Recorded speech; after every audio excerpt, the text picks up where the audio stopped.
episode of Let's Talk with Damon and Bilal. Real topics, real people, real opinions. Don't get offended, get informed. If you enjoyed this episode, follow us on all social media platforms. Enjoy the show. What's up, everybody? Glad you guys could join us. Glad you're tuning in.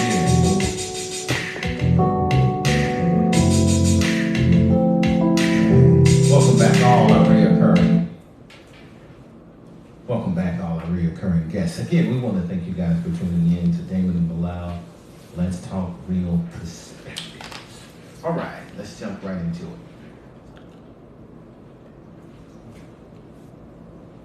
All right, guys. So today we want to talk about something that just, if you guys have been listening to a lot of YouTube videos, a lot of people have a lot of things to say about this topic. So I thought it's something that Damon and I discussed, and we want to dive into it too. So we're going to talk about baby mama syndrome. What's the cause of that, and what can we do? Not you saying baby mama syndrome, but you talking about Mama's boy, yeah, baby mama syndrome, all of the above, right? Whatever title we want to give it, but that's definitely what we want to discuss. So what's your take on your definition of baby's mama? mama boys. All of the above. My take on I don't want to because there's different levels of mama boys. I'm a mama boy, you know. But my mother was she raised me not to be soft. So, but it was just my mother and I. You know what I'm saying? So I gravitated to my mother even as an adult. I know a lot of fellas that had the same situation where it was just the mother, the mother and the son in the house, and they raised their sons to be the man, the delusional man that they wanted in their life because of whatever reason.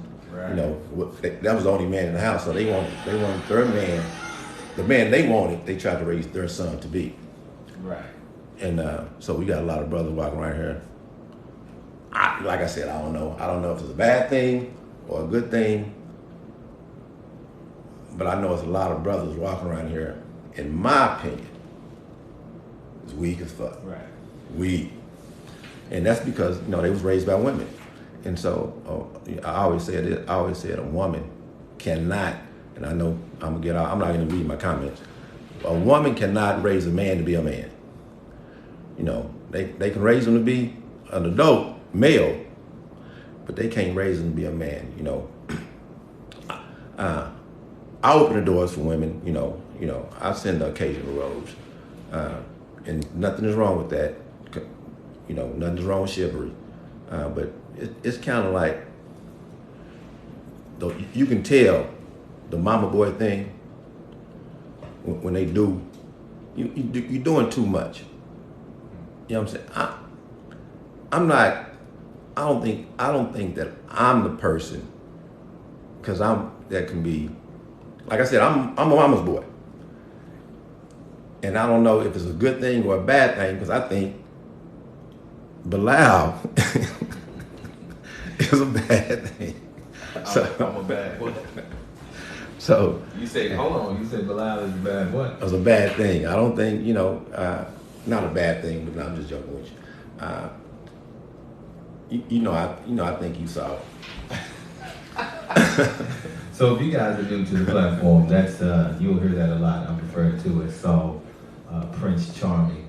I'll welcome all of that, because if that's what I need to be to confess my love for my black queen and confess being in love and supporting marriage, then I'll hold those banners up with pride. And it's not a bad thing. It's just not a thing that I would do. Overkill. And I don't know because you are overkill in your relationship with your wife, right? Why do you think that's overkill? Because I don't know. Right. You know what I'm saying? Because I look at you and be like, shh, I ain't know none of that shit. So I don't know if it's overkill. It might be, you know what I'm saying? It works for you and your wife, So I think, and but we had a caller on right. that doesn't, agree with what you had going on. And by the way, people, I posted. You can call in. Also, if y'all want to chime in on this, give your opinion out loud. Help me out because I can't read your post, so you can talk your post. You can call in at what's the number? 972-861-2417. So back to the original about Mama's Boy. Is it good for the culture?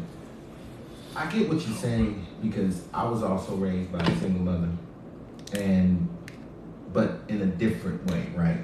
I have nothing but sisters, so my mother raised me in a way to protect me in her way of not being gay or feminine, right? I'm just gonna put it out there. So she raised me totally different.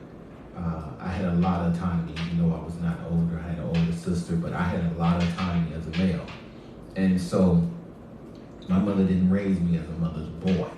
She raised me literally to be very, very responsible because of our economic situation. And also she raised me to be very masculine because I've had only sisters, 3, and then her, so 4 women in the house. And so she raised me in that way. But that was a blessing in the end because it taught me to be very, very accountable. But you mentioned my marriage and with my wife. In a marriage, or when you have a child by a woman, she tends to start favoring or over nurturing, for whatever reason, the opposite sex child, which in many cases, of course, we know is a male.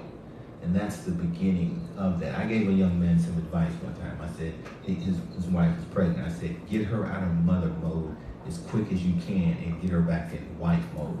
Because the longer she's in that, the more of her attention she's going to give to your child. And then she's going to see that as her primary role, and then you or the marriage as her secondary role. Is it possible for a young man to become the weaker mama's boy when there's a father in the house? Yes, it is, because if you have a hold on, not a male in the house, but a father. Because I had a male in the house. I'm like I said, my mother did the same thing that your mother did with me. She raised me not to be weak. So I think I was in boot camp, and I did Boy Scout, football, basketball, baseball, all the summer camps. Right. Growing up, so I experienced all of that, and that was because my mother was trying to make sure that I was always around men, boys, to not be the same thing, not to be soft. She didn't want me to have any female tendencies. Correct. But she also didn't push that. She pushed a lot of economics on me, but she never pushed that. Cause I don't remember. She never pushed that. Open the door for the women. Right. I never got that. Exactly. So she. And I don't know if I needed that. I did that on my own as I was getting older. I never got that. She never said, something. My mother told me no one was good enough for me, period. I don't care who it was. It could have been Michelle Obama. She wasn't good enough for me. And this is how my mother scarred me. Right. But, you know how it is. Pissy tail girls, snotty nose girls, I heard that a lot. Right. Growing up. So I think, and I can contest the same thing. I can agree to that because I think my mother, in her attempts, raised me to be a womanizer, and raised my sisters to accept a certain standard of being, cheated on or being treated less. Because again, and I'm saying that to say that my mother used to always say a man will always have more than one woman. Okay. And he gonna have his main one and those things. So as a young man growing up, I would hear that. I'm thinking, okay, I'm supposed to have more than one woman. And my sister's hearing that is accepting that, okay, my mother's telling me that a man basically is gonna cheat on me and he's gonna have multiple partners and I just need to accept it. So, because my mother used to say that all the time, And so in a way, she was, I could have interpreted that as, hey, why settle down? Let me just do my thing and have multiple women, and that's fine. My mother said that this is what men do. But if you had a man in the home who's a good image, and like you said, it's between a man and just somebody in the home, that person would tell you that that's really not true. What's not true? That multiple partners, mistreating women, womenizing. Hold on, you put that together. Multiple. Okay. Well, I mean, multiple partners and womenizing and having, just doing those, not being responsible sexually and not being responsible to someone's feelings and not taking their feelings into account, just wilding out. I'm not going to, so we're going to stay on the mama boy path for our culture. Because I was about to dive into that. Right. Multiple women being bad. But I'm just saying that just for me, just hammering home the fact that my mother was far from. Put a pin in that. We are coming back to that. Right, I got you. But my mother's upbringing, my mother bringing me up, was just far from a mother's boy. She brought me up again with a lot of too much and unnecessary discipline. So is mama boys, like I said, there's different levels to it. Right. And of course, I'm gonna say my level of it. Nothing is wrong, but there are levels, in my opinion. Absolutely. You know what I'm saying? That becomes toxic. Right. And so, right. And I like I said, I believe it's bad for, our culture. I think it kills us. Right. Because that's a lot of weak brothers out here. Yeah. Because of that. Exactly. I mean, super, super weak. And we don't need, bro, I'm not reading the comments, but I'm imagining what they're saying. No one's calling in?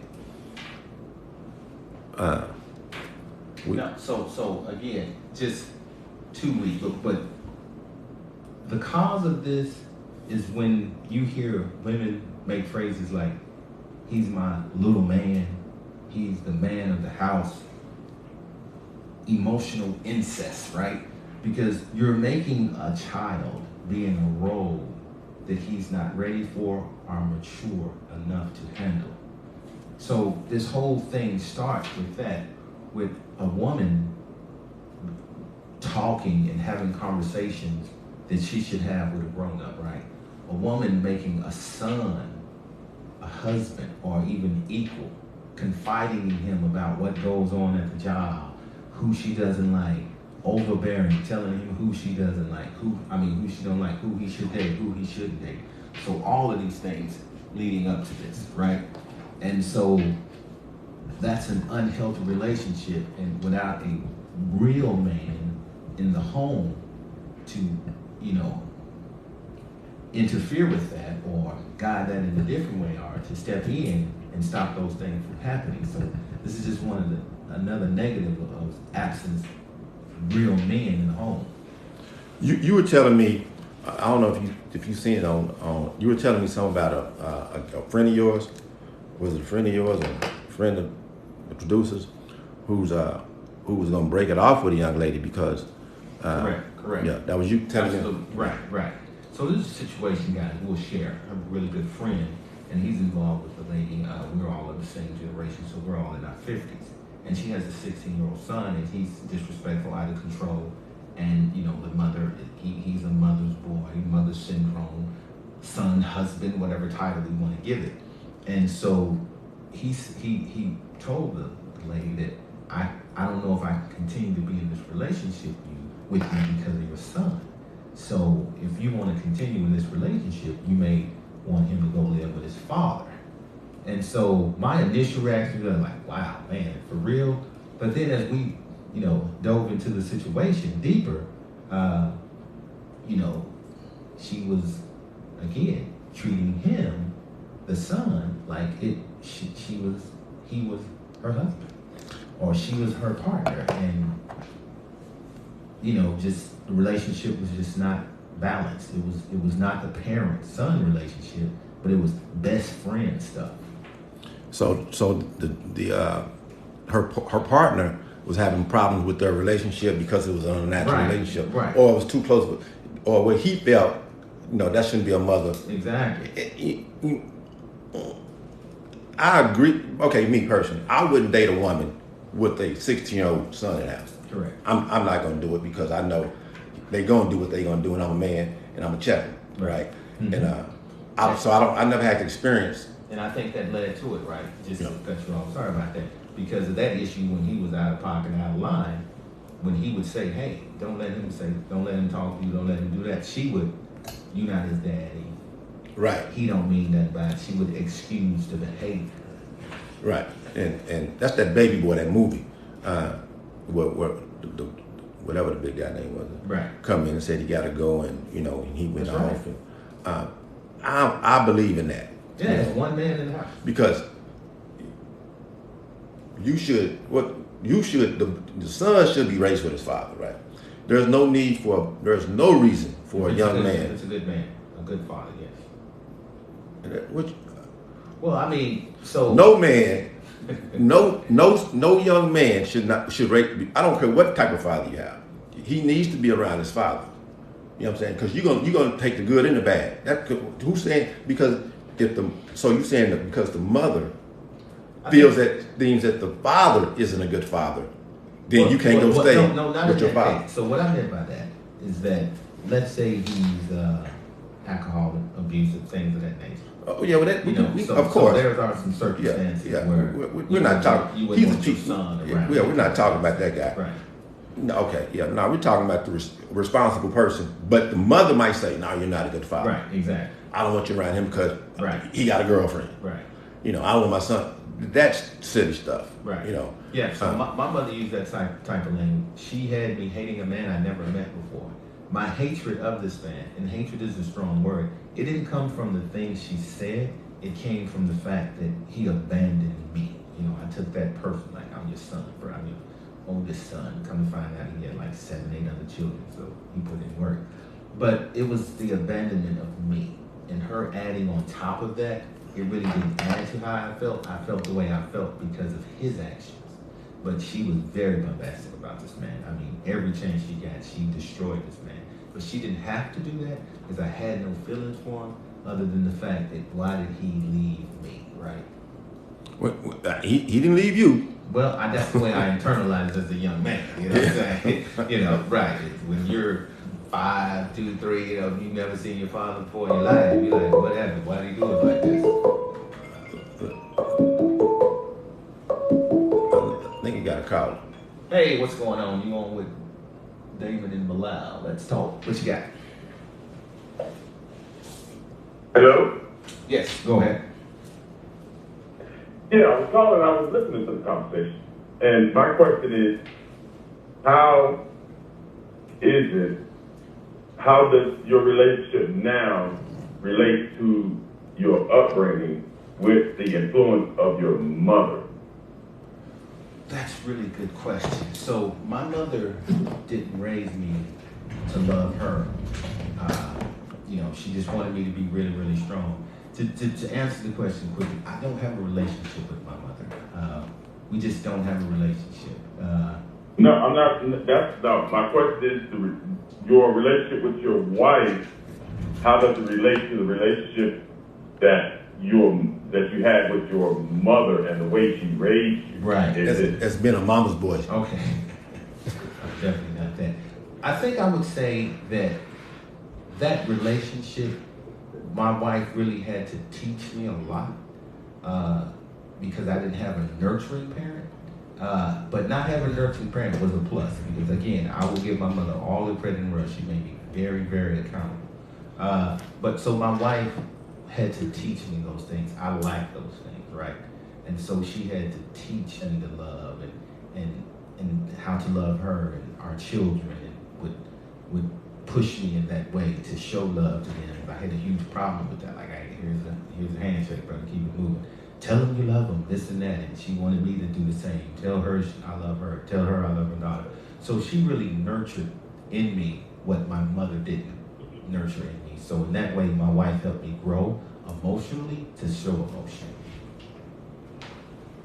Okay. And for the other host, how same question? How did your relationship with your mother affect the relationship you have with women now? Man, Was you saying that no woman was good enough for you? My mom, and I am a mama's boy.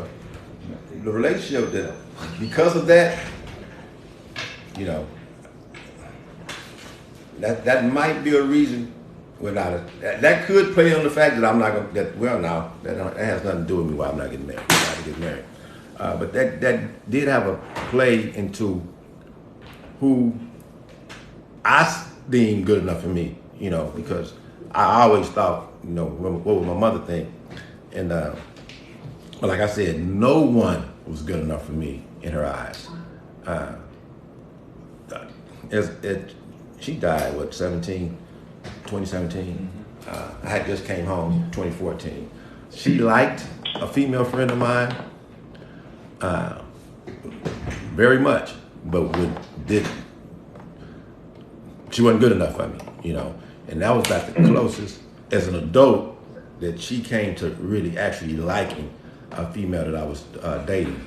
Now, she loved my oldest two children's mother, but we were kids, you know, we were teenagers when we had them. So she loved her, and that may be because of she liked I had another child before those two. She liked that lady. I didn't even know her. You know, that was one of them one-nighters, and End up having a baby, huh? yeah, and she liked that girl. I didn't even know her. So, but as I got older and became a man, you know, she had that. You know, whoever I brought around, she was like, you know, she needed to see her application. So caller, while we have you on here, and this is a question, and no one's to blame. I'm just posing the question. For the mother's boy syndrome, son, husband, whatever we're titling that, who's responsible? An absent father, a weak father, or an overbearing mother, in your opinion? The pops. Responsible for that mother's boy, or that well, mother's boy syndrome. a son is just more than a male to be raised. Sons need both sides. Sons need nurturing to a certain age, and then after that they need real world experience with their father and him teaching their son about things. But at a certain age, the proverbial, excuse my language, at a certain age, women need to take the proverbial titty out of the boy's mouth and let him be with and let his father take over from there. Whether he's in the home or not, the father should have a bigger say-so over the son at a certain age. Right. Are you familiar with this phrase that a son's first love is his mother, and a mother's last love of her life is her son? Yeah. So with that statement, David, I want you to chime in on this. And callers, the next caller. I want to know what does it mean. Well, so there's a phrase. It says that a mother's last love of her life is her son, and a son's first love of his life is his mother. So I think that's his first nurturer. Right, that's his first nurture. That's his first everything. So then he dates and want to be with women that's like his mother. So if that part of the statement is true, then if your mother is overbearing and she raises you with this syndrome, if you will, mother's boy, where she emasculates you, then don't you take on those tendencies as well? Then don't you look for women who will provide for you? Don't you look for women that'll take care of you? Don't you look for women that'll make decisions for you? Yes, yes, you. In my opinion, yes, you do. You look for that your mother in a woman that you are dating. Now, there's a brother named Kawan Kunjuku who wrote a lot of books, Conspiracy to Destroy Black Boys, or countering the conspiracy. And he mentioned in his book as well about that same thing, that women raise their boys to be physically strong but mentally weak, while the daughter is learning everything they need about life. That's right. So I do understand that from that perspective. And then what Damon, the other host, was talking about earlier was this on the same line that when boys grow up, with the mother loving them the way that they do, it tends to follow them into their adulthood. Right. As far as women. You understand what I'm saying? Uh-huh. So it's the same thing with the boys. How the mother raises them mentally weak, physically strong, but mentally weak. Correct. What that means is they cook, clean, do all these things for them. The boys have less responsibility than the girls in that sense. If it's a mother that's on her own. All right. She tends to coddle the boys, and that comes from Hey, caller, not to cut you off, but we I'm got sorry. No, go ahead. Yeah, we got some callers on hold, so we're gonna take them. No, I'm just fine. I'm done with it, man. So I appreciate you guys answering my question. Thanks for calling in. All right, so continue that to continue on that point. So if you take on Did we those lose the traits, caller? Oh, we lost the caller. yeah, we lost the caller. If you tried to call in, you go ahead and try to call back in. Your call dropped. So again, how did this happen, David? How did we get here? I mean, what happened to where our Systemic racism. but how did it happen to where our men are being just not our young men just not being responsible? And you sisters out there, I'd like to hear from sisters. I would like to hear from a sister to call in. Man, if you're dating a weak someone brother, or married to someone who suffers from mama boy syndrome. I don't say if they have a mama's boy, that's a good thing for them because he's doing everything. Well, right. Actually, he's not. So if you're dating a mama's boy or you married to a mama's boy, like I said, you're calling shots. There's layers. There's layers. I got you. So if she's dating one, but the reason I really believe this happened, man, because we gave the woman the head of the household too much responsibility, right, and that's not her job. Correct. You know what I'm saying? Because women don't produce men, and when we gave her that responsibility, she did the best she could do. Period. Every woman, she's not doing her son like that because she don't love him. Absolutely. You know what I'm saying? She loves him to death. So she's trying to two things. I believe she's trying to do. She's trying to show love because and she's trying to make him feel the void that some brother done came and dogged out or just left her, and she just wasn't strong enough mentally to move on from. You see that all the time where a brother leave a sister and they it's going crazy because they got left because they don't believe they can do better or they thought he was God's gift. And so they put all that attention, good or bad, because sometimes we've seen this too. If you look like your daddy, she hates you. Right, exactly. I had that my whole entire life. I never met a man, so I didn't know how he was, but my mother made sure she let me know that I was like him, and so I wasn't shit either. Right. You know what I'm saying? And so it can go either way. You have and you put this emotional person. Women are emotional, man, and everything is based on it. Nothing is based on logic when it comes across a woman. I bet the tweet just hit up on that stage, brother. When you're dealing with a woman, you're married. When you're dealing with a woman, I don't care. Everything is based on how she feels. Right. The debate, argument, or whatever, is based on how she feels. Right. I don't care how much it doesn't make sense. It's based on how she feels. Right. I got you. And that's how they raise their children. That's how they raise their sons. You can't raise a man like that. Right. No. He can't be emotionally compromised. Right. And that's what they're doing. He has to be emotionally independent. We got too many brothers out here that are emotionally compromised. Right. Too many of them. Right. Because at 5, they were men of the home. At 5, their mother was telling them about their day. At 5, their mother was telling them, "You're my little man." No, he is not. He's not your husband. He's not your boyfriend. He is your son. So, one of the first things we hear when athletes make it pro, they go to pros, first thing they do is what? Get a white woman. Well, other than that, they're like, "I'm gonna buy my mama a house. I want to date my mama. I want my mama, my mama." There's nothing for because they don't know the father. Yeah, but you never heard one of the brothers say, I want to do for my father, right? It's always for my mother, for my mother. If it wasn't for my mother, I wouldn't be here. If it wasn't for my mother. So if we don't like hearing that, man, then we got to step up.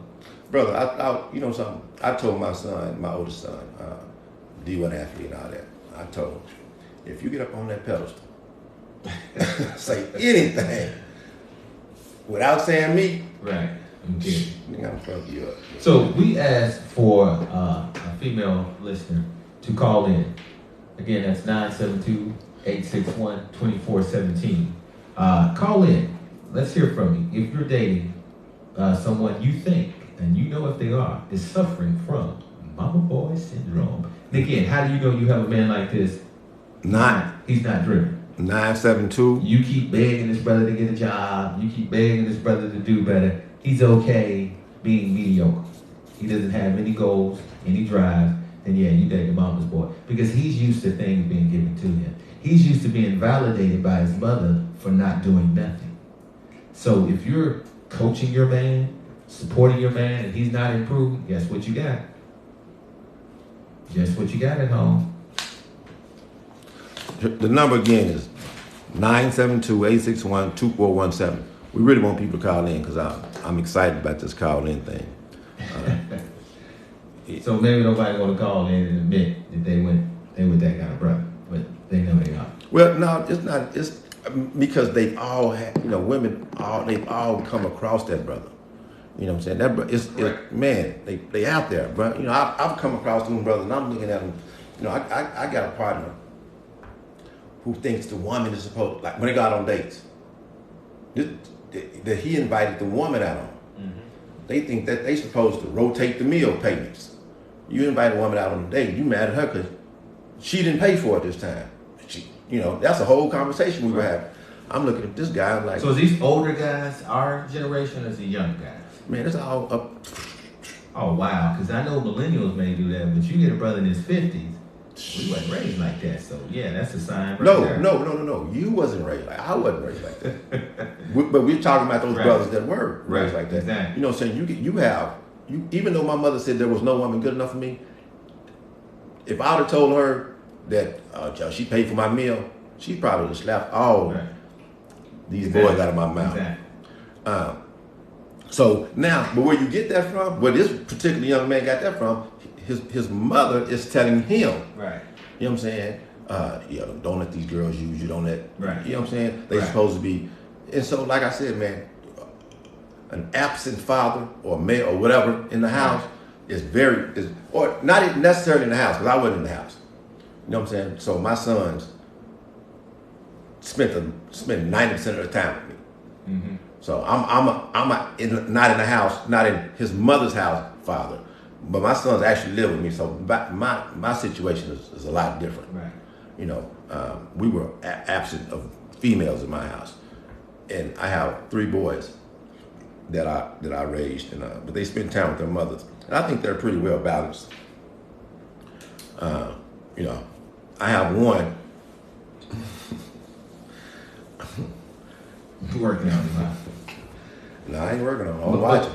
But why do you think that is with that particular son? Now, would you classify him as a mother's boy or just different? Man, just different. I don't know what, all my son, my oldest boy, he's more, he's a father's boy, but, his relationship is with me. Right. My baby boy relationship is with his mother. Right. Like I said, I went away for 8 years, mm-hmm. so that was the cause of that. He had to move in his mother. He was 9, right?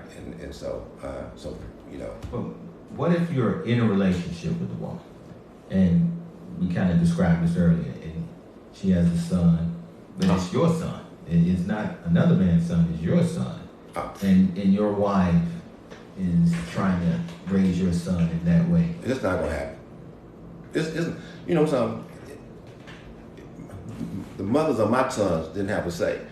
I had a son whose mother thought she had a say. I took it to court. Right. You know what I'm saying? I'm gonna bring a white man to it. Right. I'm not, because I can't put my hands on it. But she kept on testing me. I didn't want you to go. Right. Don't take him get a haircut. Mm-hmm. You know what I'm saying? I don't want you to do nothing. Right. Don't dress him. Don't buy his clothes.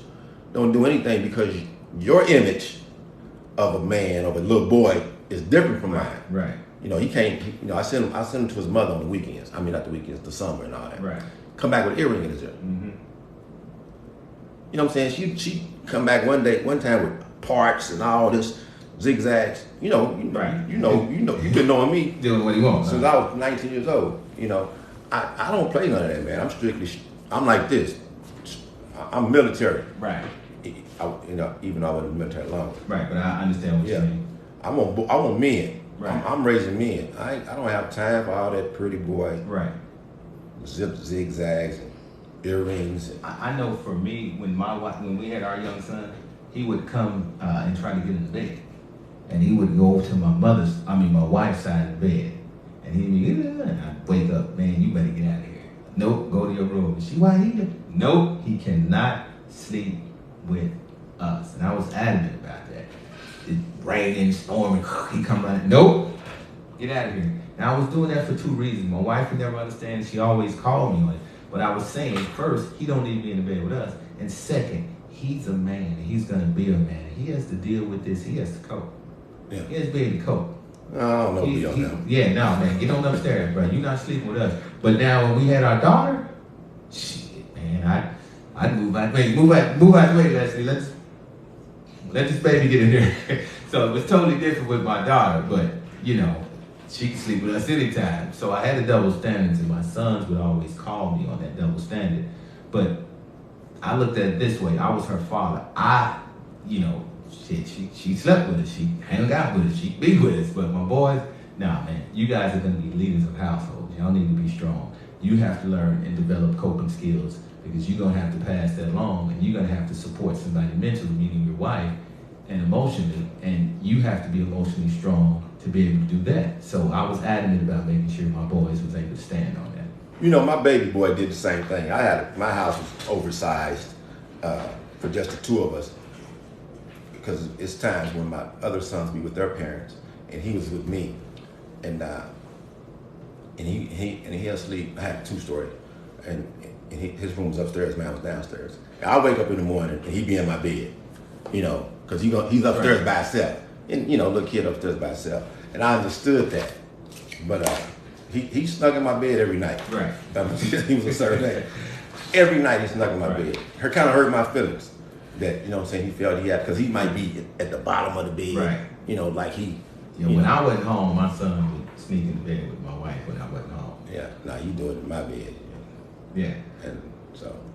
Yeah. So again, we've asked, and maybe we shouldn't ask you to call in if you date one of these kind of brothers. Let's just call in and get your opinion. So again, we want one of the female listeners. I'm about to start calling people. One of the female listeners to call in. We want to get your opinion on this topic. Again, the number is 972-861-2417. Okay. So user, a bunch of numbers said, society has set it up to keep the black man out of the house. Majority of our men are in prison or dead. Well, yeah. That is true. Yeah. And there are numbers to support that. But I think that's just an old excuse.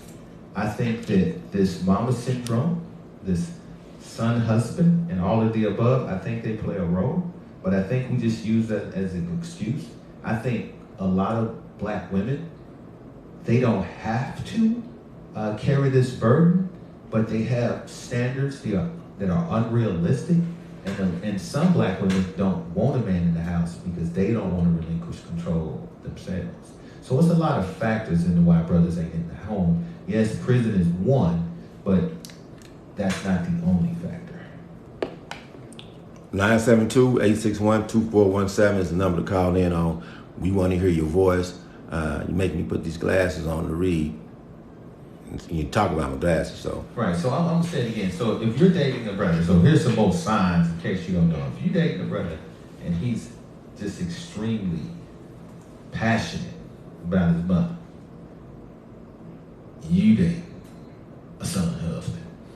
I mean, what's wrong with being, Well, there's nothing wrong with loving your mother. Absolutely, there's not. But it's something when you have the imbalance. So again, I love telling stories, and these stories just happen to be true. So there was a situation where there was a young lady who was married, and she confided this secret in me. And so her husband would always take his mother's side. Whatever his mother said, he stuck to. Every Sunday, he would go to his mother's house with her, without her for dinner. He would go do things late at night for his mother. And I told him, I said, well, hell, the reason why she calling him because that's her husband. He ain't your husband, he's her husband. And she feel like she's in competition with you because you took her husband. So, that's what I mean about if they're just, there comes a time when you take a wife, then, that's your wife. That's who you're responsible for now. That's your wife. Yes, you still have your love and those things for your mother, but your wife becomes the centerpiece of your life. So this was going around social media too. I've seen this a couple of times where the mother, the son had the mother sitting in the front seat and had his woman sitting in the back seat. Right? Absolutely, that's crazy. My wife be my front seat. My mother would have been my front seat. Not my front seat. My wife be my front seat. You know what I'm saying? But I think this is like I think my female would have offered my mother. My wife would too, but just knowing that but my mother would have been in the front seat. Yeah, no man. But you know something? My queen in my front seat. But I had that same. My ride or die in my front seat. I had that same. Well, again, I'm a mama's boy. My mama was my ride and die. Mama's boy in the house. Hey, I admit to it. So I had that same situation. We were riding to see go to my daughter's graduation, my girl and my mother, and I'm driving. My girl offered my mother the front seat. My mother's like, no, I'm sitting in the back. So I was never put in that type of situation because I never messed with a female that would have bucked to my mother sitting in the front seat. But my mother would have never put me in a situation like that. Right, exactly. So I would have never been. I don't know, man. I had a pretty laid back, like I said, with my multiple baby mamas and my mother. My life has been real laid back. I don't have any of the stories. I haven't, you said something about baby mama drama. I've never had any of that. Yeah, thank goodness I only got one. Well, I got two baby mamas. I shouldn't say I have one, but I've never had that drama either, bro. Yeah, my drama. Now I've had disagreements with my baby mothers. Oh, I've tons of disagreement with. Yeah, we disagree all the time. So, but I never had that drama. It was never an issue. Right. My issues came with the son thing. No, you don't get to try to raise my son. Correct. How you want them. We don't. Right. And that's my oldest son's mother never gave me a problem. Never no problems. But my other two, they thought they had an opinion in raising my sons too. Especially my middle boy's mama was real. Man, like I said, I took her to court, and man, I'm taking you to court. See, and that's important. So a lot of brothers won't fight for that, right? They'll just say, well, she's acting this way, she's tripping, she won't let me see him, she won't let me do this, so, oh well. So kudos to you for fighting for your son. Oh, I wasn't fighting because she wouldn't let me see him. I was fighting because she thought she was going to cut his hair, buy his clothes. I didn't, I'm that guy. She didn't have no problem with me seeing him, but she thought she had a say in how my son, I'm talking about on food and everything. Right, so as his mother, No. So her opinion didn't matter. No, at all, period. I guess. My younger son's mother, she'll say something, Mm-hmm. but she just was practicing talking. Right. Because I don't care. So I posed the question to you as well and the whole audience, to the caller. Who's responsible for this, man? Absentee brothers, absentee of a good man. Because uncles can fulfill those roles, cousins can fulfill those roles of being good male role models. But what's the cause of this, man? Is it just us letting down sisters over and over and consistently? But what's the cause of this? Why in our culture is this such an issue? I don't know what you're asking. What? Say it again. I said, so again, and this question goes out to the listeners as well. Anybody want to call in and comment on that? So, what's the cause? again, that was the question. So what's the cause? Is it absence of good men in the home? Because again, you don't have to be a father to be a role model. The best influence on my life, the man I love with all my heart, was an uncle. And not just an uncle, but a great uncle. He's like 70 years older than me. But man, I love this man. He was the greatest influence on my life. My mother likes to take credit for the man I am. Please, it was this man. So, So what again? So again, what's the cause of this? caller, I don't know if they say KRP, whatever. She's asking, they're asking, he's asking. Some women marry mama's boys thinking that they could change them and help them. Then complain when he's exactly who they thought he was. So why you call in with that comment? You typing it in. Won't you call that in so we can pick your brain? 972-861-2417.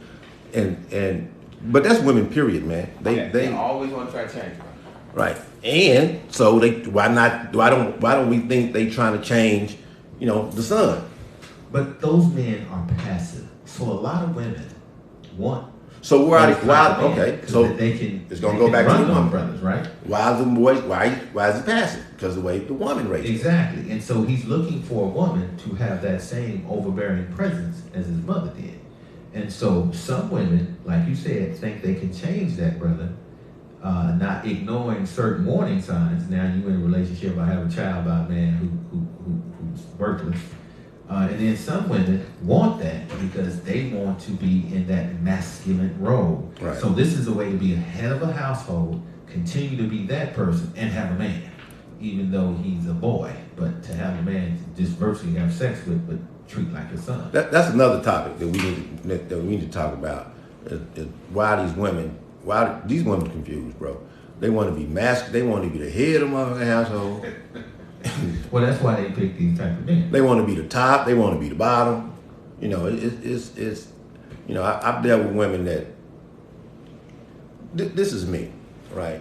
I've dealt with I had a situation before where I made a comment, right, to a female, and so she went back in history and found where that comment wasn't true. Well, at some point in my life, that comment wasn't true. Mm-hmm. So she had to go back in history and find when that wasn't true. Sit there and thought about it.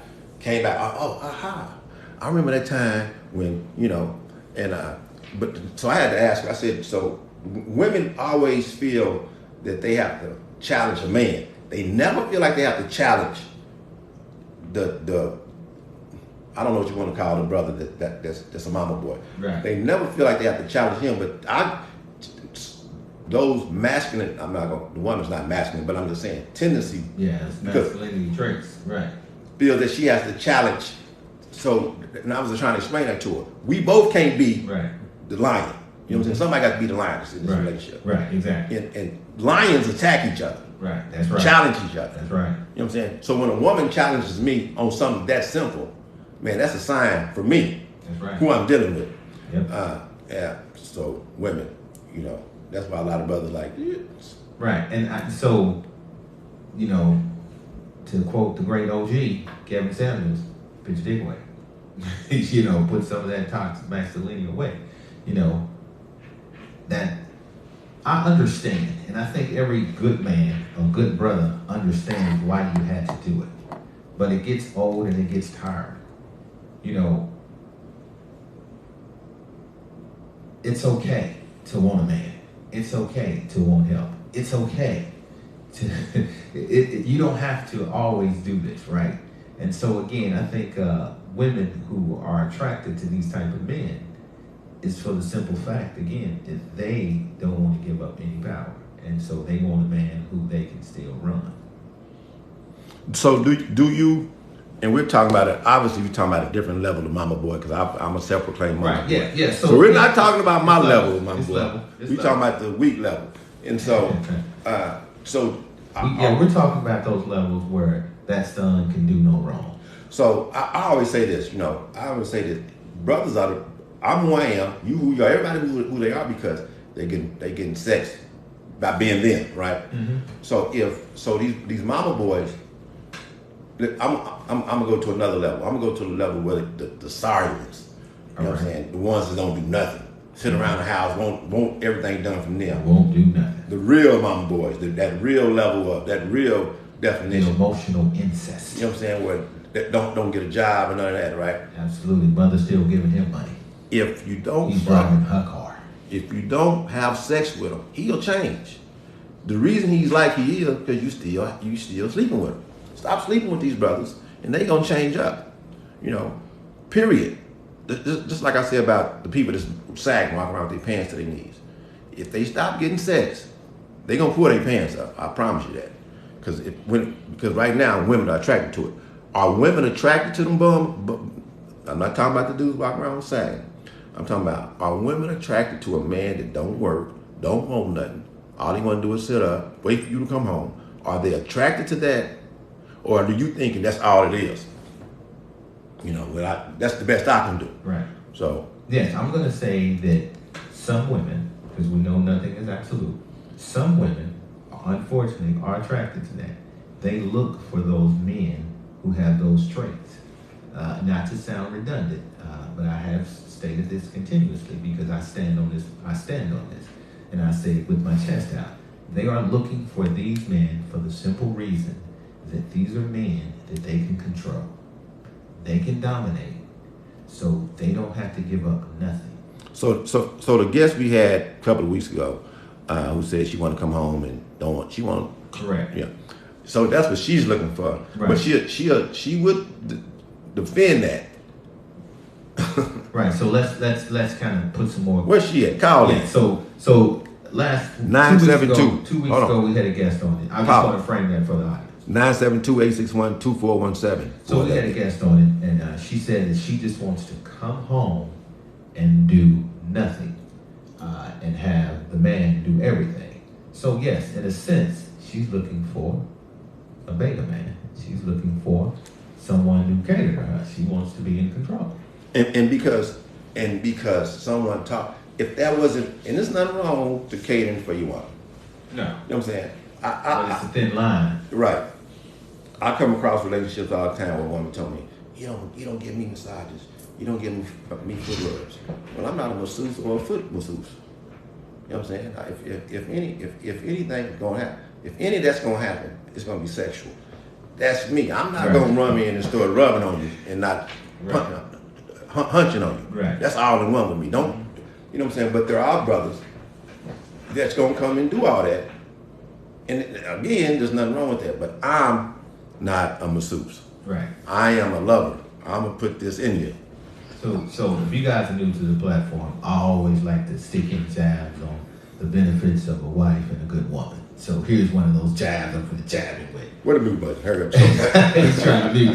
So yeah, I was that way, right? But my wife was like, hey, listen, I need you to hold me sometimes. I need you to caress me sometimes. I need you to massage me sometimes. I don't always need you to put something in me. And so, you know, the benefit of a good woman, she teaches you those things. Bam! Okay. Shots fired. Well, I'm always going to get it in, so I'm always going to advocate a good woman, brothers. Why is it what a woman thinks is good? Well, I mean, I get what you're saying, and I know we're all topic audience, but we're just going to flow with this right now. Now, what time? We don't pivot to a new topic, so we talking about shit. We know this motherfucker out. We on a new topic. Go. No, I think it's important, right? You know, I talk about it all the time about being in tune with your partner's needs, right? And so, you know, my wife she's teaching me. You know, I'm her favorite student, and I'm her lifelong student, right? So she keeps teaching me what makes her happy. And so you just learn those lessons. Okay. Are you teaching her what makes you happy? Absolutely. What if they don't go together? Oftentimes they don't. What makes me happy, she may not like engaging in, but she do it because she loves me. Okay. So, you know, again, always getting the jabs for a good woman. Booyah. And the benefits of marriage. Or again, a committed partner. What's the foot doctor called? Podiatrist. Yeah, I'm not that either.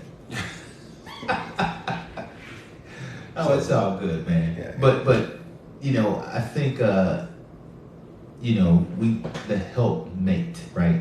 To help make you a better person. If you're in a healthy, committed relationship, those are the benefits of that, right? Is that you grow each other. So I ain't shit then. Well, I mean, if you're doing what your partners want you to do, then in essence you're satisfying their needs. But you know, you learn your partner, and your partner teaches you what it is that they want, and then you give them that. Again, And that evolves, right? Self-proclaimed mama's boy, but I'm not the mama's boy that sit around the house and you know. My level of mama boy was I love my mother. She's deceased now. I love my mother, miss my mother. If my mother was somewhere, I'ma show up. I'm gonna call her, where you at? I'm gonna show up where my mother was. To that extent, not to the extent where, you know, I remember when I lived in New Orleans briefly, and I called my mom. She didn't answer the phone. Called again, she didn't answer the phone. Called somebody else, she didn't answer the phone. Oh, okay. She wasn't answering the phone. I'm sorry, why y'all didn't tell me I wasn't hearing me? So what happened was I jumped in my car, drove 10 hours to knock on my mother's door. And she come to the door and said, I said, why you didn't answer the phone? She said, because I didn't feel like it. But my mind wouldn't let me sit there, you know what I'm saying, without my mother, without knowing. You know what I'm saying? Now, that's probably not the extreme, because probably both of you gentlemen would have done that. You know, your mother's not answering the phone. You're going to jump in the car and you can't get in touch with nobody because you can't think. And, you know, I couldn't think. I blacked out. I didn't know. I forgot everybody else's number. I'm the worst son in the world, man.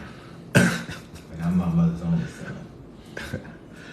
I don't know, man. You don't even want to look like I had a good time the last time I seen y'all together. So We're a work in progress, man. But I respect my mother because I know she slept in my room.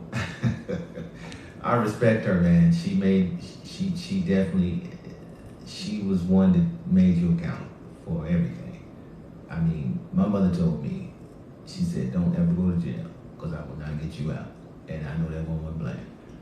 So she would just tell me things that I knew was the absolute truth. Well, she was telling you that, hope you weren't going to jail. She was like, you know what I'm saying? Yeah. So she preferenced that. I have 8 uncles, and she said I watched what my mother went through with my brothers, and I'm not going to go through that. And I know that woman wasn't playing.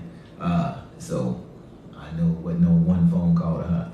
So she did what she had to do, and for that I have the utmost respect for her.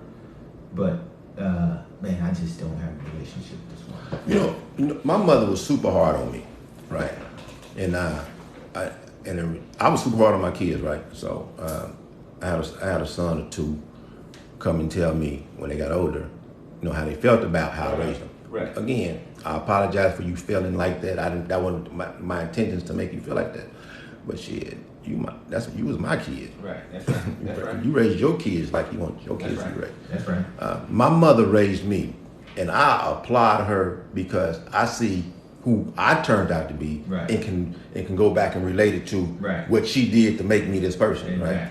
Exactly. You know what I'm saying? Man, the things she did has a direct impact on who I am right now. Even with the, you know, now she was 100% against me, multiple women or whatever, right? Right.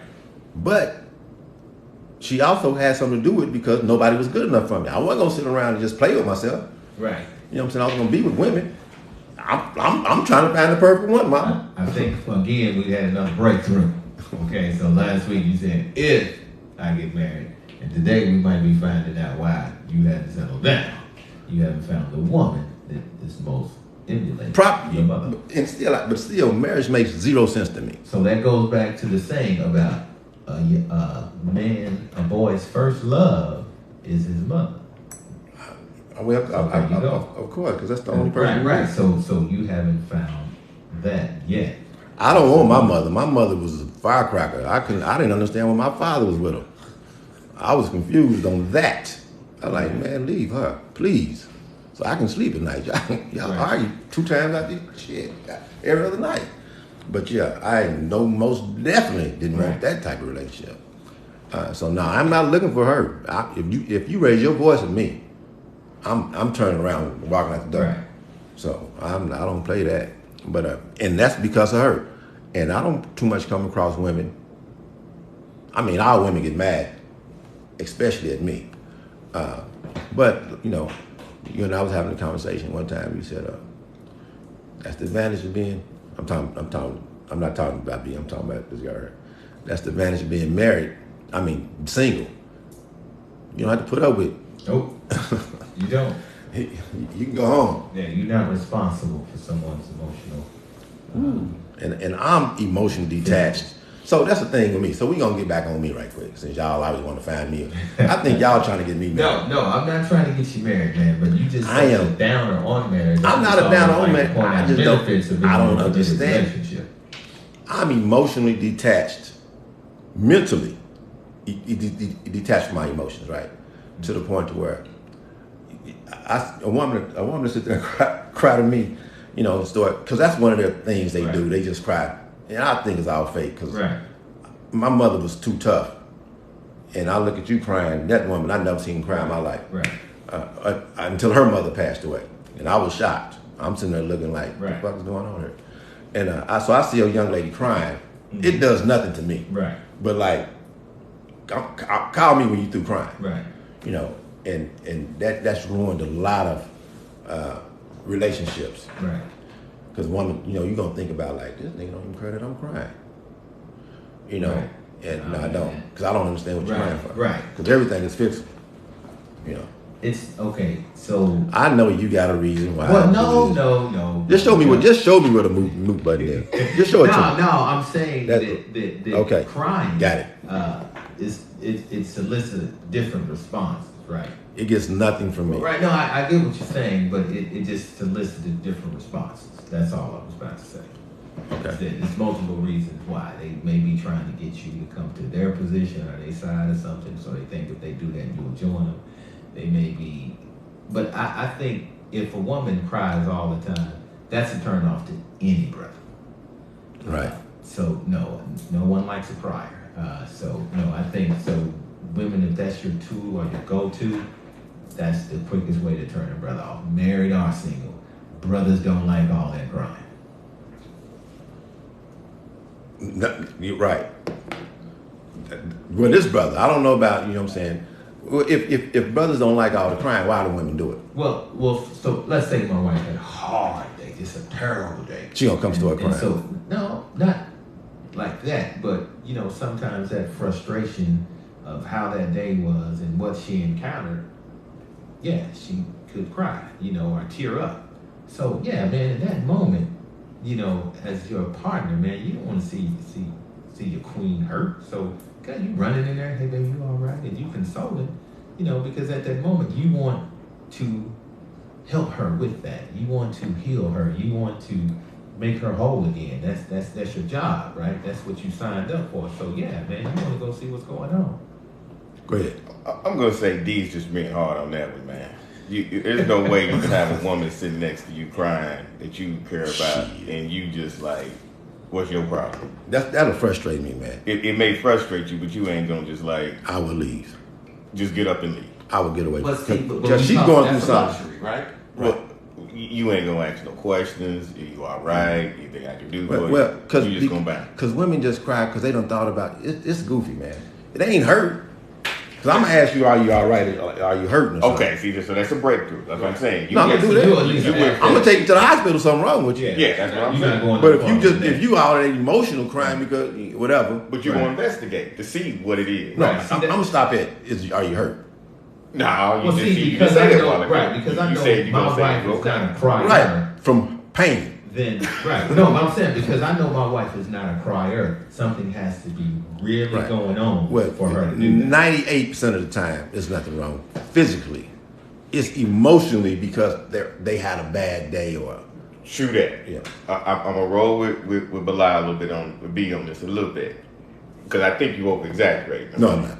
I think you're gonna bounce eventually. If it's emotional, all this emotional stuff, I get you. What I'm gonna do? But I just said I'm mentally detached from my emotions. I don't know what you're talking about. I don't. Listen, man. My grandmother passed away, and and I made a comment a couple years after my grandmother passed away. I was talking to somebody, and they just started boo-hooing because they was talking about somebody that passed away years ago. Mm-hmm. I said to myself, so I made that comment to my mother. I'm like, I was talking to somebody, and I'm like, how you still have that same emotional, grief from years ago? My mother busted out crying about, I was thinking about my mom every da-da-da. I said, oh, let me get out this house. that's normal, brother. And then my father, my stepfather, who was no kin, but he been my mother forever, who was no kin to my grandmother, other than being her son-in-law, started crying too.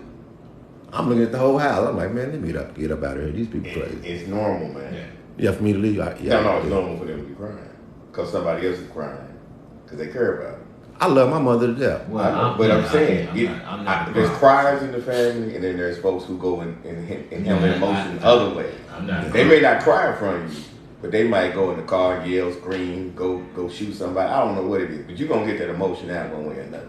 That's all I'm saying. I'm gonna sleep. Yeah, that's what too. Yeah. So then yeah, bro, that's problematic. If you with a woman and she's having an emotional situation, and your commentary is, if you heard I'm taking hospital, if you not, I'm leaving.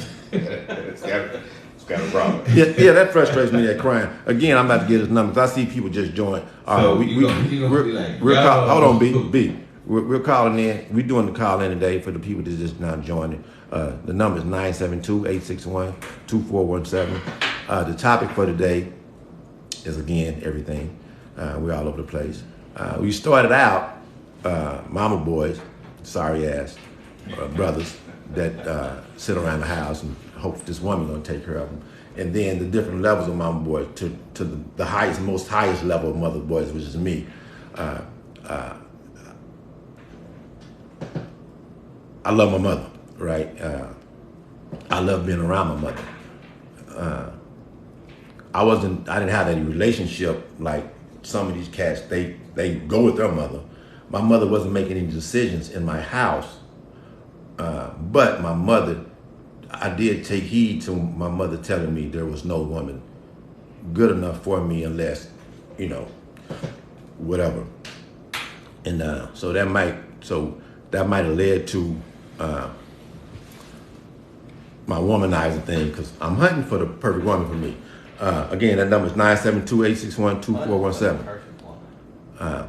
And that's probably my problem. I'm looking for the perfect woman. That's right. I don't think I'm not to marry though. Again. Yeah, throw the disclaimer in there. Yeah, marriage makes no sense. But see, so the same thing you're saying about looking for the perfect woman I'm looking for, I think women fall into that same trap with these checklists, and you gotta have this, and you gotta have that, you gotta be 6'9", and you gotta have $5,000, all of these things, right? And so they're searching forever, right? So I think the goal should be finding someone closest to your mother's attributes and characteristics. As close to that as you can get? No, I'm not the perfect man. Someone asked, am I the perfect man? Since they're not calling, I'm going to go ahead and read these comments. No, I'm not the perfect man. But since y'all not calling in, go ahead and tap your screen for me. Let's get my likes up. If you're not the perfect man, I guess the caller's saying that, then how can you demand the perfect woman? For me, I'm the perfect man for somebody. I'm pretty sure I'm the perfect man for some female. Right. And there's some female that's the perfect woman for me. Let's do tap the screen, fellas. Thank you for the one person that tapped the screen. When you tell her you love her, that was something you wanted to comment. Yeah. When you tell her you love her. Yeah, if I loved her, I'd tell her I love her.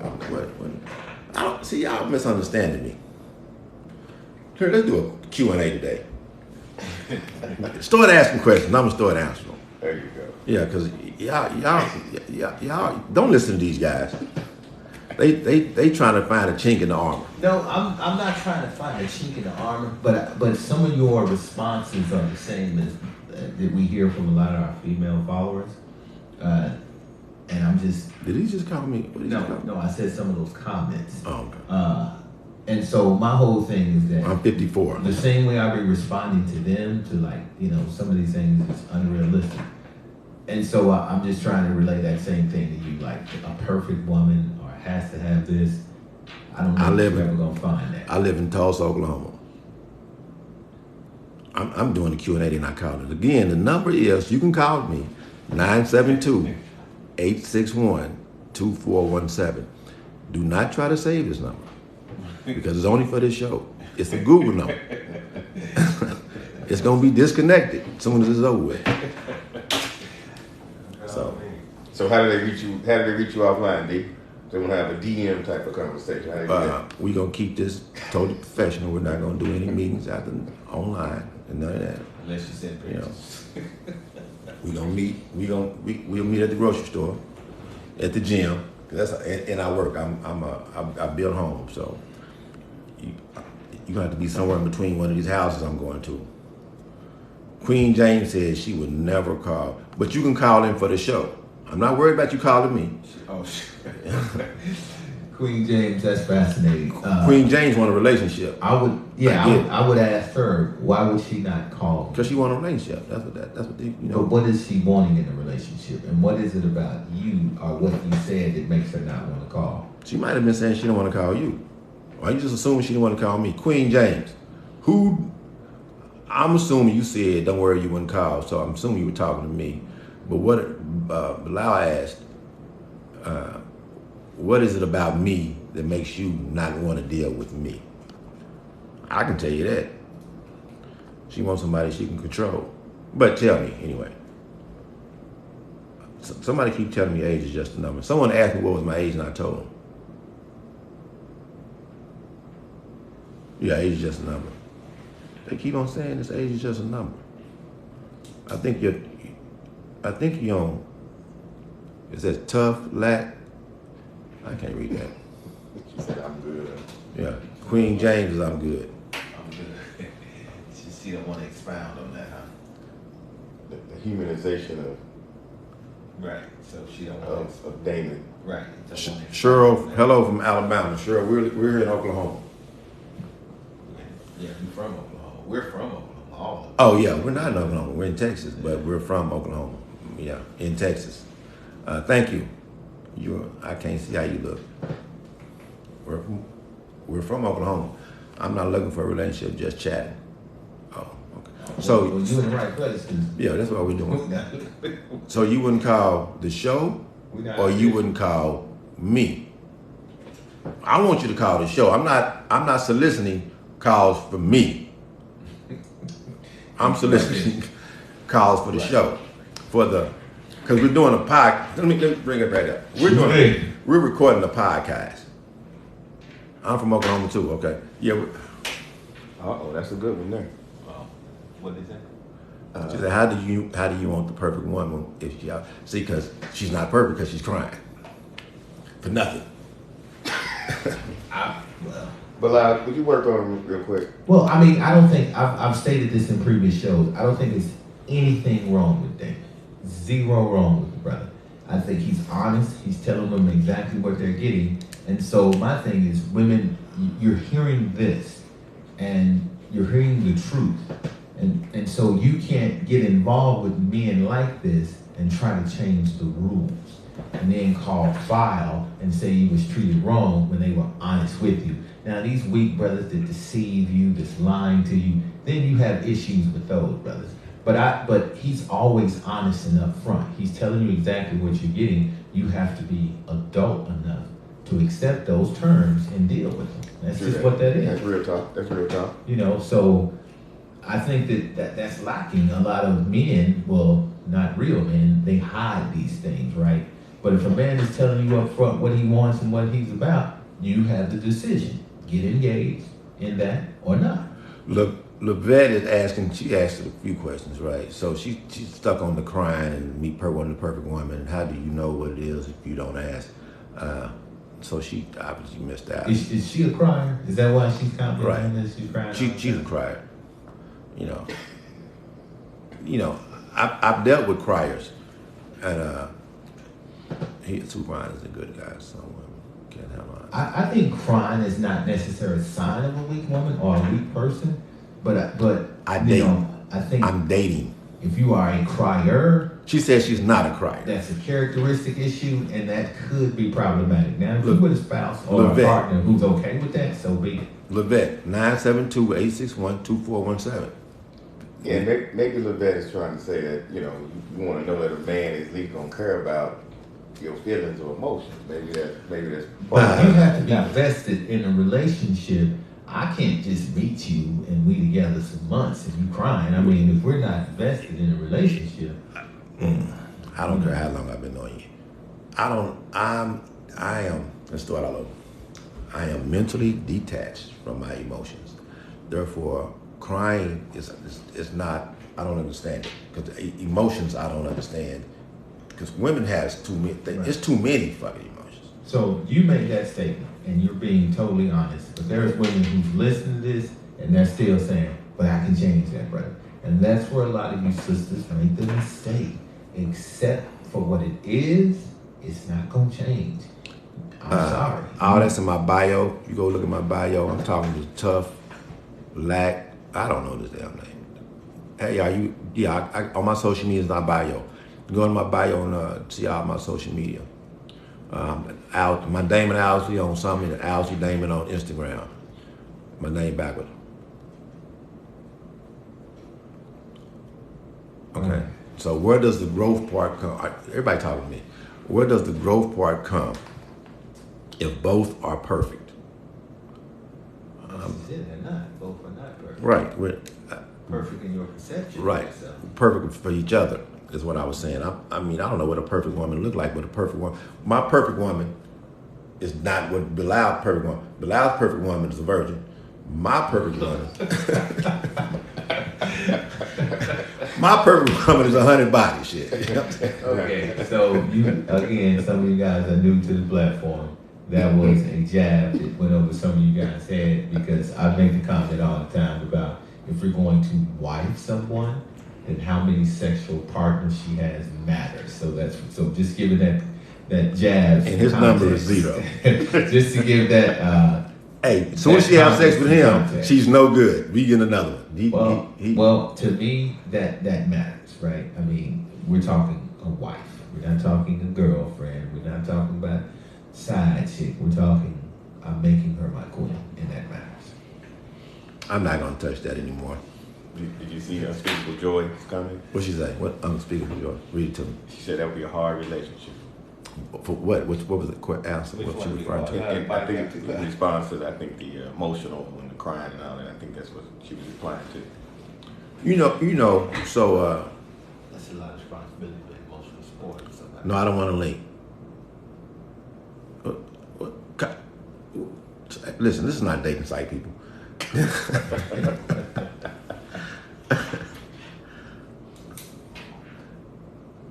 No.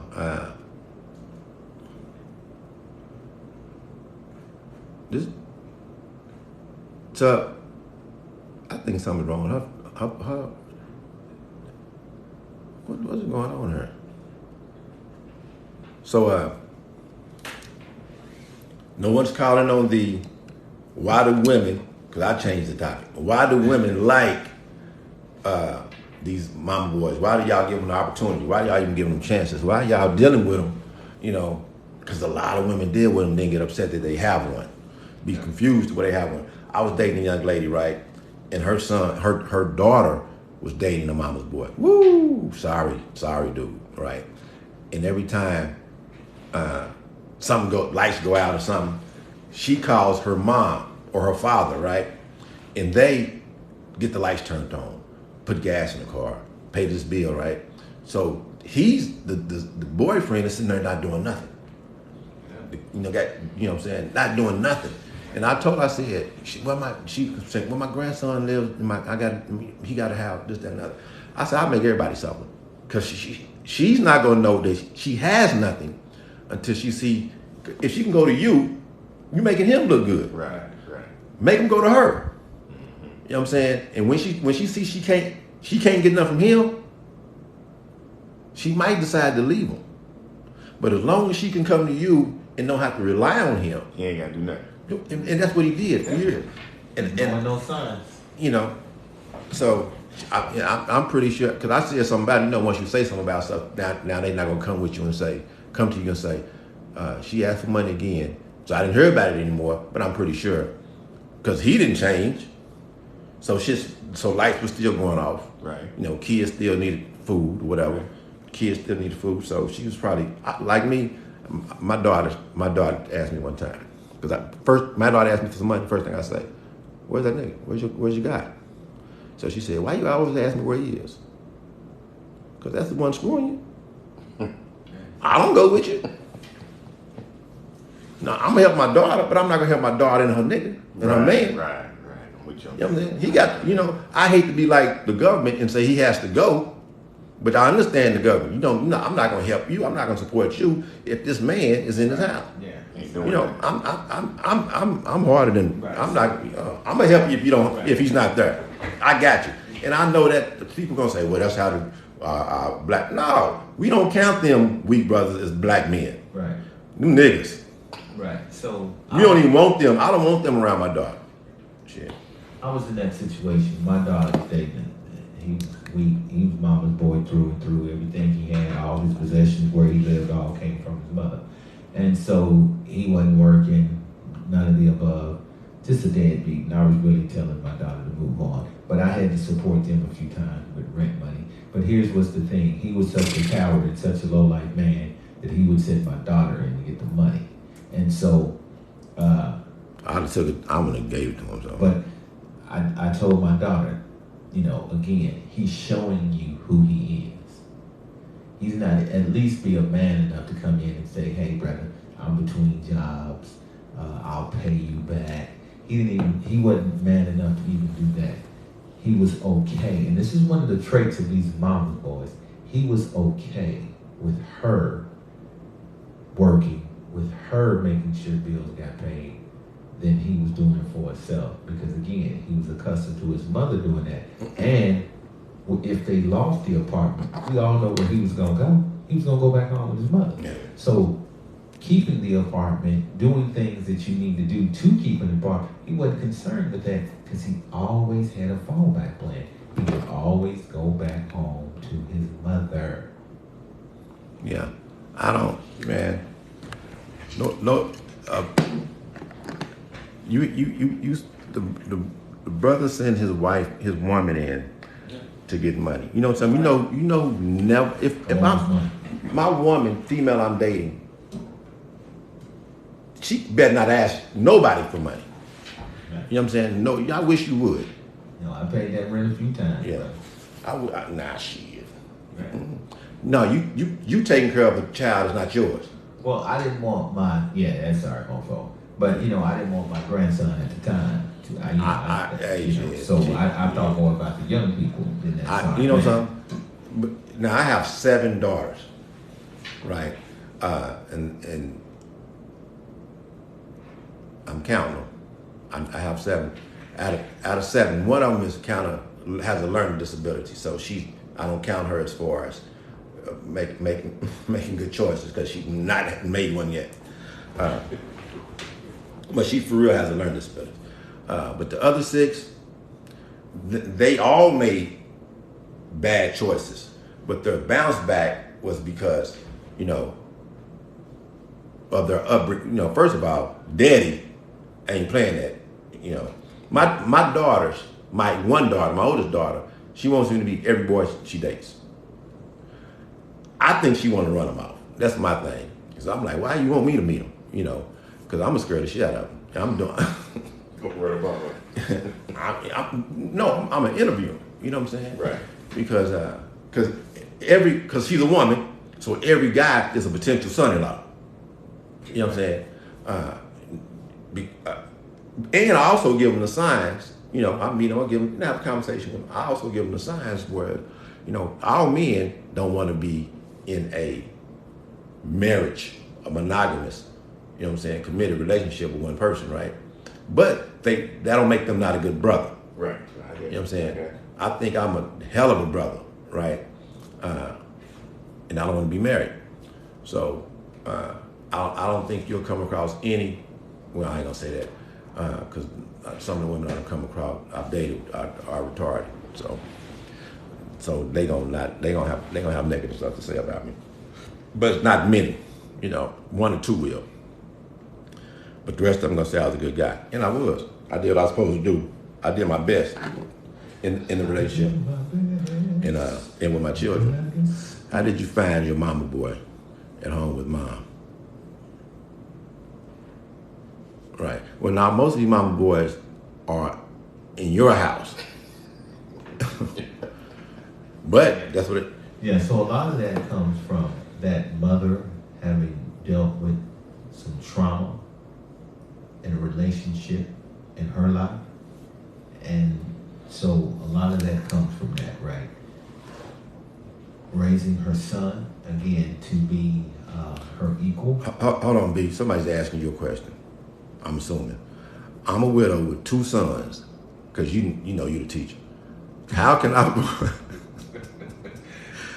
I avoid being a mother of a mama's boy? What's your definition? That's she telling you. Okay. So, you know if your son ain't shit now. Right. Yeah. You know if you emotionally compromised your son. You know if you overcompensated for the lack of his father or whatever being around.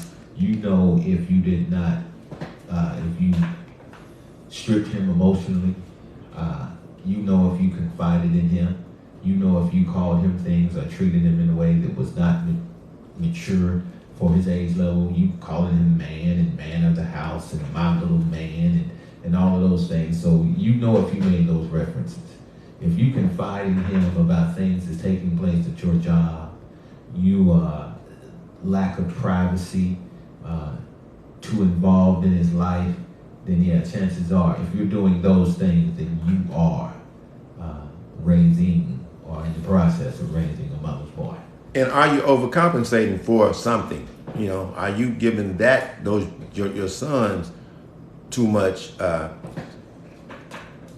It's one thing to teach him how to be a man. Like, okay, you might say, well, I heard women say, he know how to clean, cook, wash your clothes, and all that kind of stuff. Exactly. That's not all we do, right? Oh, we got a caller. Yes, we do. I'm tired of talking to B. Caller, you say what? Welcome to the show. Hello. Hello. You guys have a lot of different topics going on, but I just wanted to talk about the fact that women raise mama's boys, but they have to understand that they are raising mama's boys to be with their potential young women. And we always say we don't want to be with a good guy. Correct. And so then don't raise one. Allow these young men to have responsibility.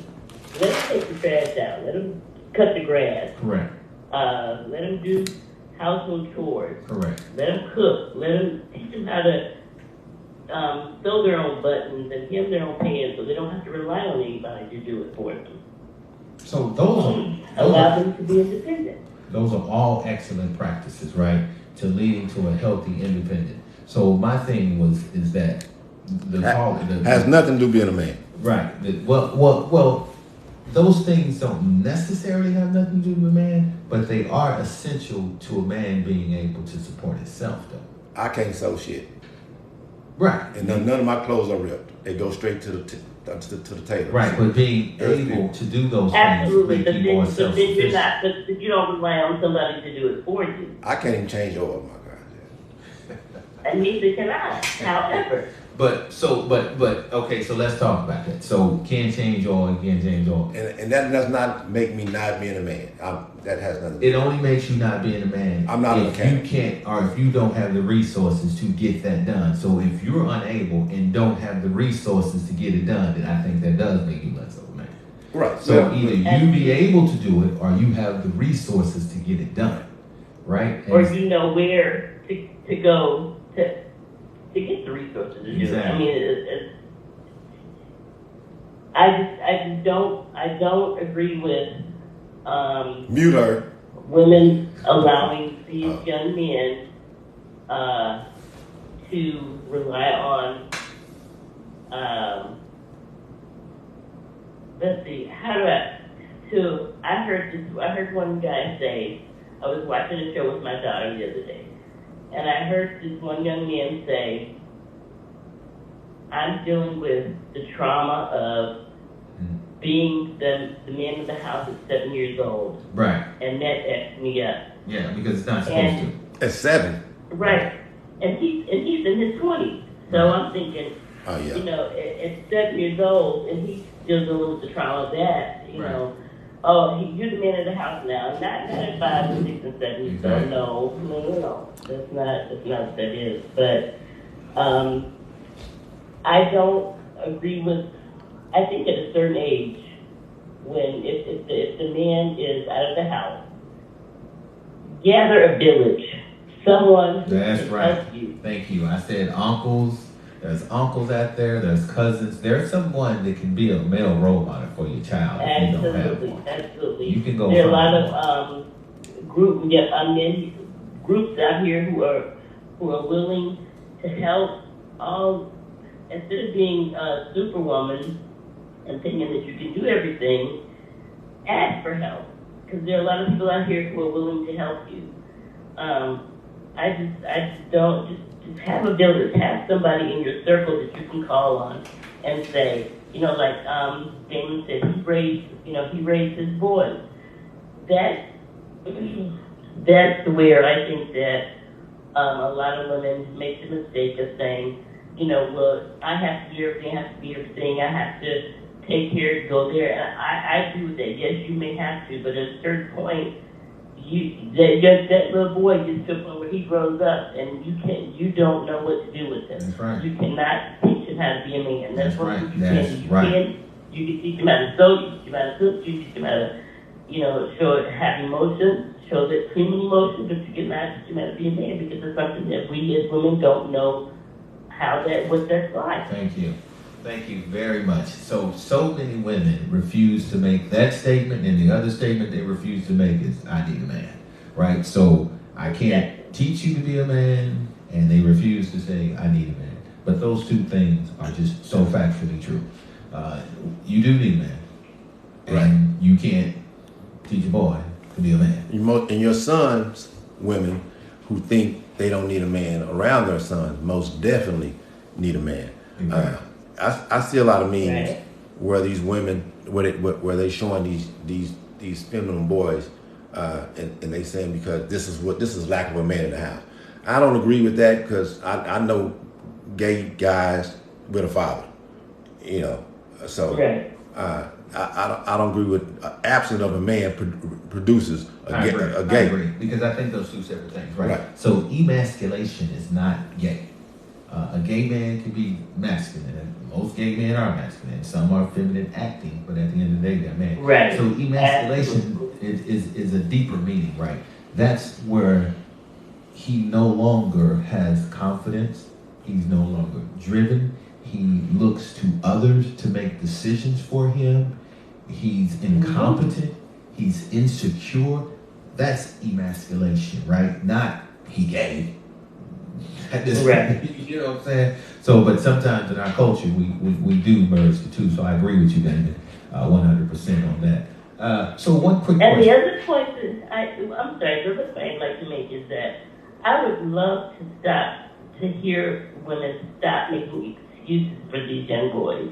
Exactly. When they are wrong, they are wrong. Right. And let them know they are wrong. That's their husband. My baby didn't do that. My baby, Exactly. I know you have no idea what that child will do when he's out of your sight. Right. But again, that's that you want to protect, but in a negative way. That's not making him responsible, and that's why he doesn't take care of business. That's why, again, I stated before, those men are not driven to be anything. Right. Those mothers took that from them, and that's not fair. A 7-year-old is not your husband. Right. Now, I'm giving props. There's a lot of single mothers that raised a lot of great men. I'm one. I can't say I'm one. My mother wasn't single. My mother was. So I can't, but she, like I said, interaction with my stepfather was, he was there, seen him every morning, let me drive his car and all that, but nah. My mother's was I was my mother's. It was my mother football audit. My mother made me join audit. She did audit. A man never took me to football practice. Right. Wow. I mean, my wife wanted our sons to join, but then never took them. So caller, real quick. Are you married? I am, yes. Do you have a son? I have a son and 2 daughters. Okay. So here's my question to you: when your husband is disciplining your son, did you get involved with that? Shit, no. I have to tell you that at one point I did. When he was young, I jumped right in the middle of, don't do that, don't do it. But then I had to stop. Okay, because caller, I know who you are. And I'm not exactly sure what happened or how it happened, but I had to stop. And I had to realize that he loves this boy just like I do. And he is not going to do anything to him to hurt him. And even though we don't agree on how the discipline is going down, I had to stop jumping in the middle. And that was a learned behavior. That was hard. Exactly. It was very hard to do. So but I had to stop. So when you got involved, when he was disciplining your son, you didn't like it, and you would get involved. That's what we're talking about. So you realized that his father had to take him to the level you couldn't. You realized that this was where you stopped, and that man had to take over. You got him to boyhood, nurtured him to boyhood, and his father has to take the boy to a man. So how do you... Yeah, and even though I didn't agree with some of the tactics that he used and some of the... But he wasn't going to kill him. No, he was not. He going to get him and close. And now that he is an adult, he's an adult, he's married, and he has his own child, I understand, I appreciate the fact that, I appreciate the fact that I was able to stop. It was not easy. It was very, very difficult. It was not easy at all to stop. But I had to realize that I had to stop being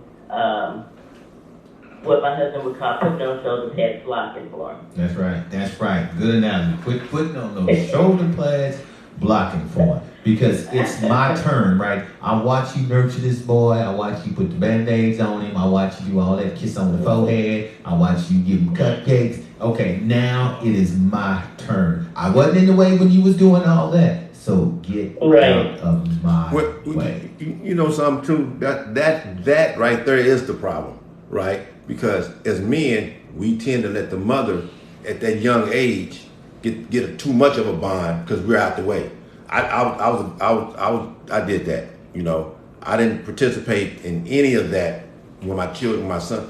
I didn't start taking my sons really until they were potty trained. I don't have nothing to do with them. I'm not changing diapers. I'm not doing nothing.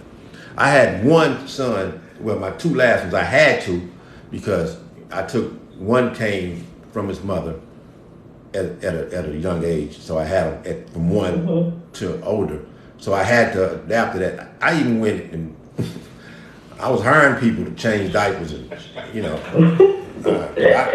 again, don't understand that. But he trained me for my baby boy to where I was all in on him because I was used to it. Like, okay, it stinks, but it don't stink. And he's a different guy because he had hands on with. He get hurt, I'm putting Band-Aids on. You know what I'm saying? And so he had it both. He had, I changed diapers different from how his mother changed his diapers. Right. I'm holding one leg up and, I'm treating him like, I'm dipping him I'm putting him in the shower.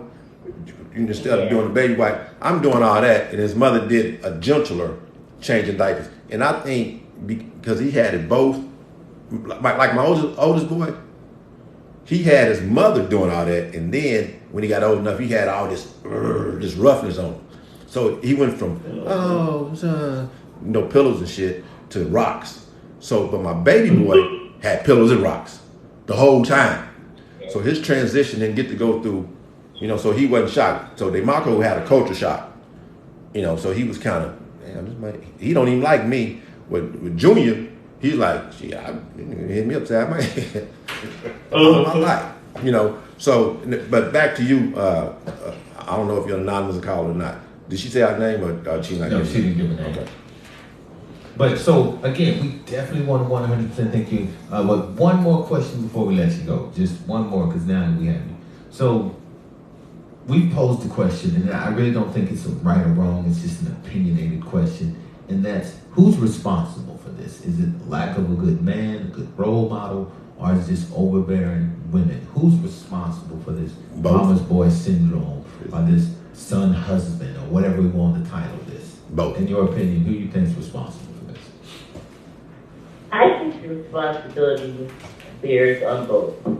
And I say that because in some cases, women are, children don't have to be born. And in some cases, women are led to believe that whoever this person that she's laid down with has baby with is going to support her and whatever the table turns, and she's left alone. And in some cases, she does the best that she can, and how that turns out can be good or bad. As a male, it can depend on how he was raised. If he was raised to be sorry, no good guy, that's what he knows. And so I'm a true believer that you teach what you know. Right. And if you don't know, you can't teach what you don't know. Exactly. So me and my wife, that was our knockout and drag out, the philosophies. My wife is the only child. She was raised just kind of totally different, right? My upbringing was rough and harsh. It was 4 of us, 3 sisters, myself.